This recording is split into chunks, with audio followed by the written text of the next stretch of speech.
नाम था उसका हरिया। उम्र लगभग 28 से 30 साल के बीच रही होगी। ये बात आज से लगभग 35 से 40 साल पुरानी है, जब गांव में न बिजली थी न पक्की सड़कें। रात होते ही चारों तरफ अंधेरा फैल जाता था और लोग लालटेन या दिए के सहारे अपना काम करते थे। उसी समय हरिया नाम का एक मेहनती कबाड़ी वाला गांव-गांव घूमकर पुराना सामान खरीदा करता था। हरिया के पास कोई दुकान नहीं थी। उसकी पूरी दुकान उसकी पुरानी साइकिल थी, जिस पर वो एक बड़ा झोला और रस्सियों से बंधे कई थैले लटकाए रहता। वो एक गांव से दूसरे गांव जाकर पुराना लोहा, टूटे बर्तन, फटे कपड़े, खराब औजार और कबाड़ का हर तरह का सामान खरीदता और फिर शहर जाकर उसे बेच देता। उसी से उसके घर का खर्च चलता था। घर पर उसकी पत्नी लता और 2 छोटे बच्चे उसका इंतजार करते थे। हर शाम जब वो साइकिल की घंटी बजाते हुए घर पहुंचता, बच्चे दौड़कर उससे लिपट जाते और लता दरवाजे पर खड़ी मुस्कुरा देती। वही उसके जीवन की सबसे बड़ी खुशी थी। एक दिन सुबह सुबह हरिया एक दूर के गांव के लिए निकल पड़ा। उस दिन उसका भाग्य अच्छा था। उसे बहुत सारा कबाड़ मिल गया। साइकिल लगभग भर चुकी थी, लेकिन लालच में उसने सोचा कि क्यों ना एक और गांव चला जाए, शायद और सामान मिल जाए। वो दूसरे गांव भी गया और वहां भी उसे काफी कबाड़ मिल गया। कब दिन ढल गया उसे पता ही नहीं चला। जब उसने आसमान की ओर देखा तो सूरज डूब चुका था और अंधेरा घिरने लगा था। हरिया घबरा गया। उसे अपने घर की चिंता होने लगी। उसने सोचा कि अगर आज यहीं रुक गया तो घर वाले परेशान हो जाएंगे। इसलिए उसने तुरंत घर की ओर निकलने का फैसला किया। उसके घर तक पहुंचने में सामान्य रास्ते से 3 से 4 घंटे लगते थे, लेकिन एक छोटा रास्ता भी था जो जंगल से होकर गुजरता था।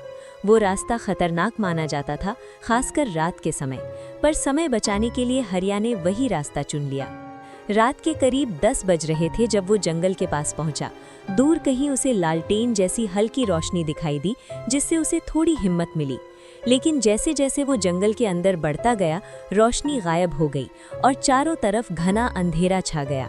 पेड़ों की डालियां हवा से हिल रही थीं, कहीं कहीं उल्लू की आवाज़ सुनाई देती। उसकी साइकिल की चरमराहट उस सन्नाटे में और भी डरावनी लग रही थी। अचानक उसे महसूस हुआ कि कोई उसका पीछा कर रहा है। उसने पीछे मुड़कर देखा, लेकिन वहां कोई नहीं था।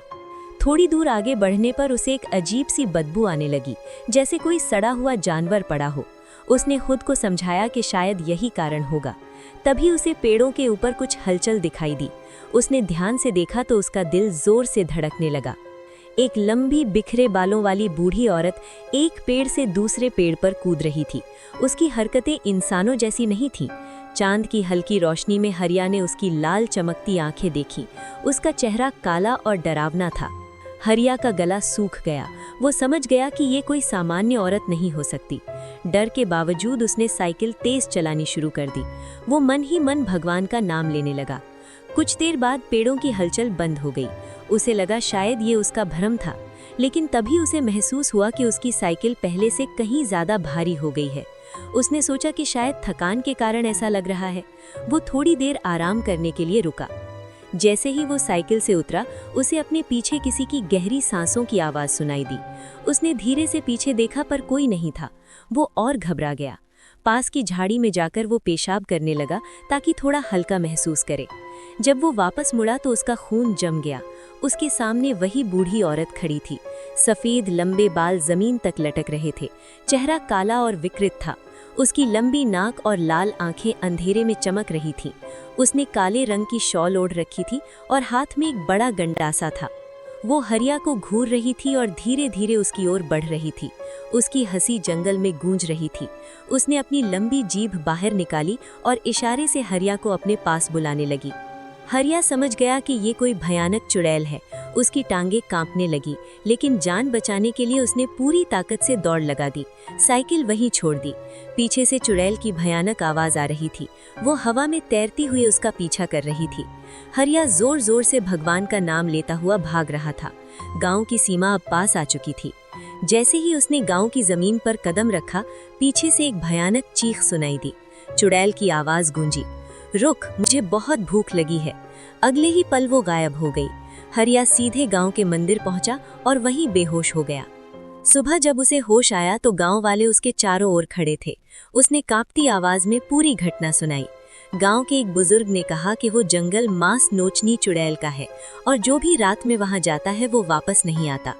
उन्होंने कहा कि हरिया की जान। अगले दिन कुछ गांव वाले हरिया के साथ जंगल गए। वहां उन्होंने उसकी साइकिल के टुकड़े बिखरे हुए पाए। कबाड़ इधर उधर फैला हुआ था। जमीन पर अजीब से बड़े पंजों के निशान बने थे जो इंसानी नहीं लग रहे थे। ये देखकर सबके रोंगटे खड़े हो गए। तभी अचानक तेज हवा चली और ऐसा लगा जैसे किसी औरत की धीमी हंसी जंगल में गूंज रही हो। सब लोग डरकर तुरंत वहां से लौट आए। उस दिन के बाद हरिया ने कभी जंगल का रास्ता नहीं चुना। उसने कसम खा ली कि चाहे जितनी देर हो जाए वो सुरक्षित रास्ते से ही जाएगा। लेकिन गांव के लोग आज भी कहते हैं कि रात के समय उस जंगल से गुजरते हुए कभी कभी साइकिल की घंटी की आवाज सुनाई देती है और कुछ लोगों ने पेड़ों पर कूदती एक बूढ़ी औरत की परछाई देखने का दावा भी किया है। कहानी यही खत्म नहीं होती, क्योंकि उस जंगल का रहस्य आज भी वैसा ही है।